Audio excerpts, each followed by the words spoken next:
Hi, my name is Amita. My partner Sarah and I will be discussing gasoline-induced neurotoxicity.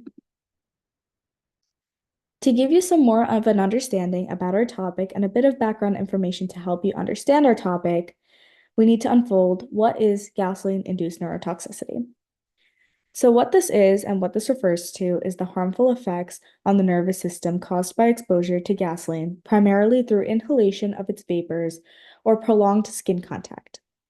Gasoline contains volatile organic compounds, also known as VOCs, such as benzene, toluene, ethylbenzene, and xylene, which are neurotoxic and can have acute and chronic effects on the brain and peripheral nervous system. The environmental effects that are caused by gasoline are air pollution, water contamination, soil contamination, and ecosystem damage. And because organisms and humans interact with the environment, this also results in neurotoxicity. Next, we will be discussing the acute impacts of gasoline toxicity. Acute impacts refer to the short-term effects that typically occur immediately or shortly after exposure to a harmful substance, oftentimes due to high levels of exposure over a short period of time. As mentioned in the previous slide, gasoline contains many different volatile organic compounds, which have adverse effects on the nervous system. This is through inhalation, dermal absorption, or ingestion of the gasoline. Some acute toxic general manifestations are central nervous system, aka CNS depression, respiratory effects, cardiovascular effects, and gastrointestinal effects. Some symptoms you might see with the CNS depression are dizziness, drowsiness, headache, nausea, vomiting, disorientation, confusion, and severe cases, stupor, coma, or respiratory depression. Some respiratory effects that you would experience would be irritation of the mucous membranes, breathing difficulty, or respiratory distress with high exposure, and aspiration pneumonia from accidental ingestion or inhalation. Some cardiovascular effects you might see are tachycardia or arrhythmias in severe exposure, potential sensitization of the heart to catecholamines, and increasing arrhythmic risk. Some of the gastrointestinal effects you might see would be burning sensation in the throat, vomiting, and abdominal pain. Some of the symptoms of acute neurotoxicity due to gasoline exposure you might see would be headaches, dizziness, impaired coordination, and euphoria inhalant abuse. In severe cases, you would see the loss of consciousness, seizures, and motor coordination. When we talk about chronic impacts, this refers to long-term effects that develop after prolonged and repeated exposure to a harmful substance over an extended period of time. Some symptoms of chronic neurotoxicity due to gasoline exposure can be cognitive impairments, which can be memory loss and difficulty concentrating. You could also see some behavioral changes like irritability, depression, or anxiety. You could also see motor and sensory effects like peripheral neuropathy, presenting as numbness, weakness, and tingling in extreme cases.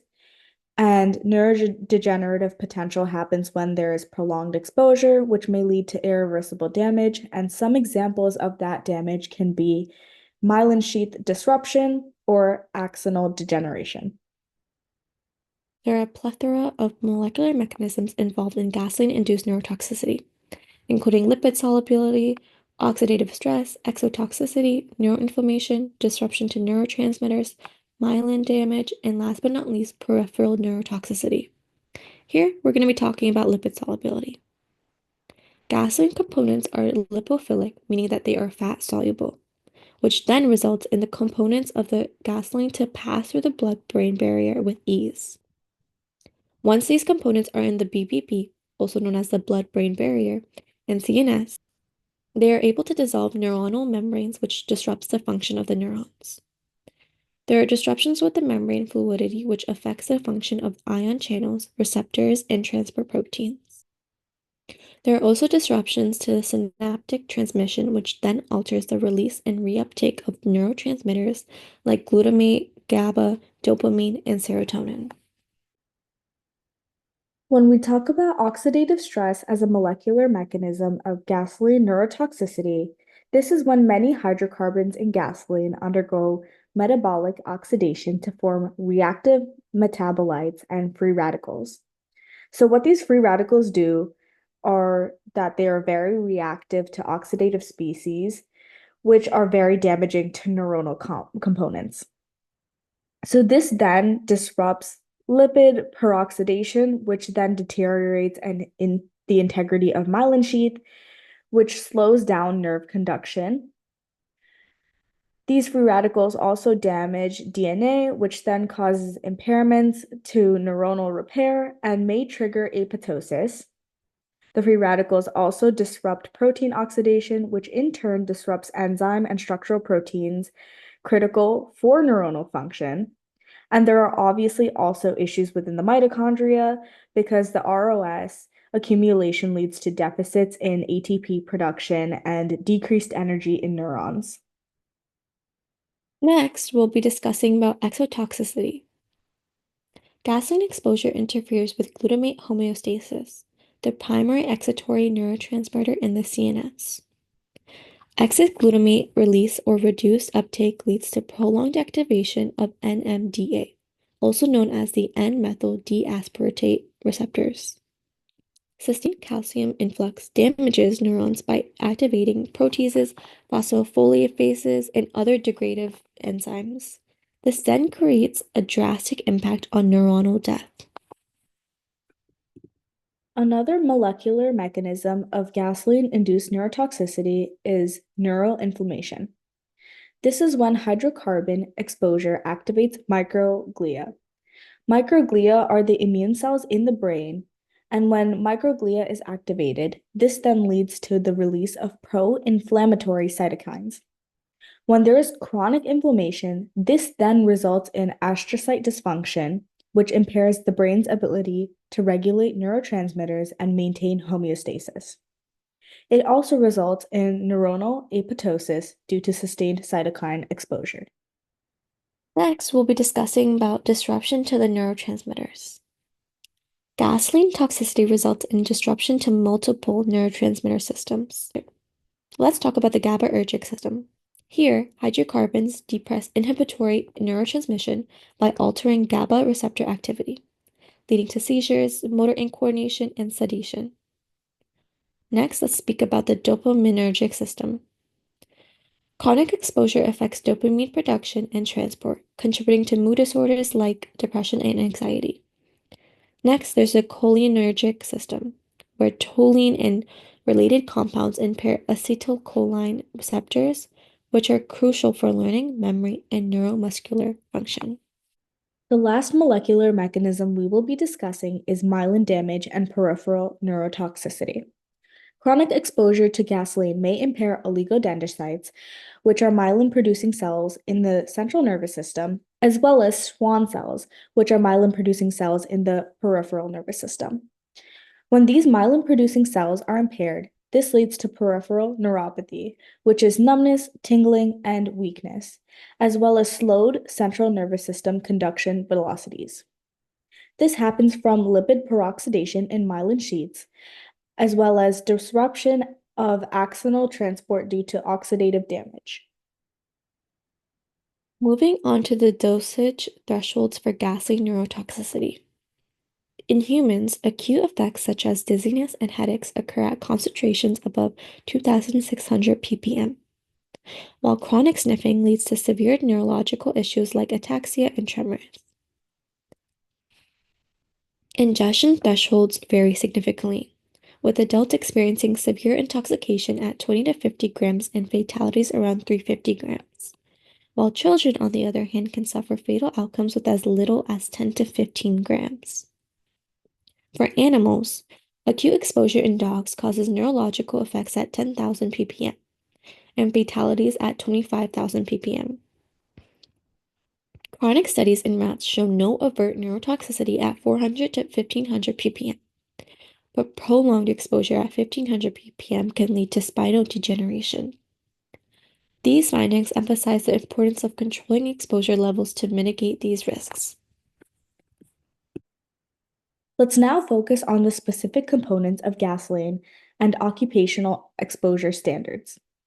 Benzene, a known neurotoxin, induces narcosis at 4,000 parts per minute, with death occurring at 10,000 parts per minute.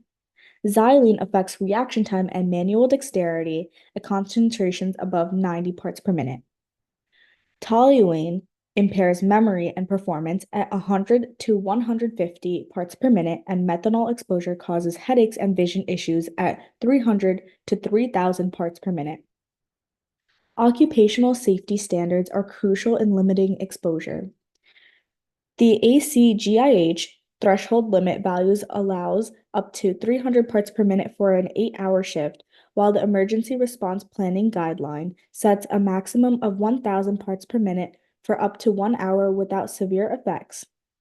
Adhering to these guidelines is so vital for minimizing toxic exposure in workplace settings. Speaking of minimizing toxic exposure, prevention is the cornerstone of managing gasoline-induced neurotoxicity. Beginning with occupational and environmental controls, proper ventilation in areas where gasoline is stored or used is essential to minimize vapor concentration. People who work with gasoline should be equipped with respirators in poorly ventilated environments and protective gear, including gloves and clothing, to prevent skin contact and reduce risks of burns or absorption. Safe storage practices are just as important, as gasoline must be kept in sealed, approved containers away from ignition sources with proper labeling to communicate hazards effectively. Like mentioned in the previous slide, the regulatory compliance plays a vital role. Adhering to standards set by organizations like ACGIH and OSHA ensures exposure limits are not exceeded, and routine air quality monitoring helps maintain a safe workplace environment. In addition, education and training are critical. People must be informed about the risks of gasoline exposure, along with proper safety measures, spill management techniques, and emergency response procedures. Finally, for homes and public spaces, childproofing is very important. Gasoline should always be stored securely, out of reach of children to prevent accidental inhalation or ingestion. These strategies collectively help reduce the risk of gasoline exposure and its associated health effects. In the event of gasoline exposure, therapeutic strategies focus on immediate decontamination, symptomatic management, and long-term care. For skin contact, washing with soap and water promptly and removing contaminated clothing is essential. Eye contact requires irrigation with saline or water for at least 15 minutes to prevent injury. For inhalation exposure, move the patient to fresh air and provide supplemental oxygen if needed. And in the case of ingestion, do not induce vomiting or use activated charcoal, but instead observe for signs of aspiration and provide supportive care. Symptomatic management addresses specific health needs. Respiratory symptoms like bronchospasms can be treated with bronchodilators, while cardiac symptoms like arrhythmias are managed cautiously without using epinephrine. Neurological symptoms, including seizures and confusion, require close monitoring in a controlled environment. Supportive care is crucial and critical for recovery. Administer IV fluids for hypotension or dehydration. Monitor renal and hepatic functions to detect organ damage and perform pulmonary evaluations such as chest radiography and pulse oximetry for suspected pneumonitis. Severe cases such as respiratory failure or multi-organ dysfunction warrant hospitalization, potentially in the ICU. Long-term follow-up is crucial, particularly for inhalation exposure cases, where periodic pulmonary function tests can detect chronic lung conditions. Neurological assessments should also be conducted to monitor for delayed deficits. And finally, for individuals recovering from chronic sniffing or addiction, behavioral therapy provides the support needed for rehabilitation. By combining immediate action and long-term care, these strategies effectively address both the acute and chronic effects of gasoline toxicity. In conclusion, gasoline-induced neurotoxicity poses a significant risk to both human health and the environment. Exposure to volatile organic compounds like benzene and toluene leads to a range of acute and chronic effects, from CNS depression and respiratory distress to long-term cognitive and motor impairments. On a molecular level, Mechanisms such as lipid solubility, oxidative stress, and neurotransmitter disruptions reveal the extent of gasoline's neurotoxic potential. Environmentally speaking, gasoline's impact extends beyond individual health, contaminating air, water, and soil, which perpetuates harm to ecosystems and humans alike. However, by implementing robust prevention strategies, including workplace safety measures, regulatory compliance, and public education, we can minimize these risks. When exposure does occur, timely therapeutic intervention, along with long-term monitoring, ensures the best outcomes for affected individuals. Together, these strategies pave the way for a safer and healthier environment. Thank you guys so much for listening in. I hope we answered some questions you guys had about gasoline-induced neurotoxicity and that you guys learned something new today. Here are our references, and if you guys have any questions, please feel free to reach out and email us. Thank you guys so much again, and I hope you guys have a great day. Thank you.